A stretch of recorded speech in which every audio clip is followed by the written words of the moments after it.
ఉన్న పరిస్థితుల్లో నువ్వు డ్రైవర్ కమ్ ఓనర్ అయినా సరే బతకడానికి చాలా ఇబ్బందులు జరుగుతాయి. ఎందుకో తెలుసా తమ్ముళ్ళారా అన్నలారా, మనమే కష్టపడుతున్నాం కదా, ఎవరి దగ్గరికో పోయి పని చేయవలసిన అవసరం ఏంది అని చెప్పి బండి కొనుక్కుంటాం చూడు, పప్పులో కాలేసినట్టే అట్లా తయారైంది పరిస్థితి. ఎందుకంటే ఒకప్పుడు బాగానే ఉంది కానీ ఇప్పుడు మారిపోతుంది, రోజు రోజుకు మారిపోతుంది వ్యవస్థ.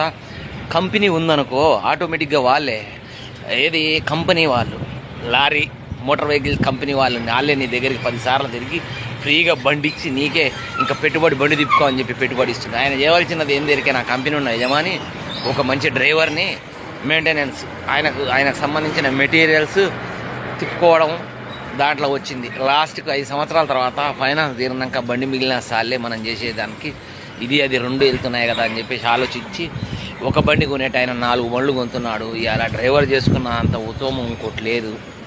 మ్యాక్సిమం డ్రైవరు సరైన కంపెనీలో డ్యూటీ చేస్తే 50,000 రూపాయలు సంపాదిస్తున్నాడు. అది వదిలిపెట్టుకొని సొల్లు నా కొడుకున్నాయి నేను బండిని కొనుక్కొని బాధలు పడుతున్నా.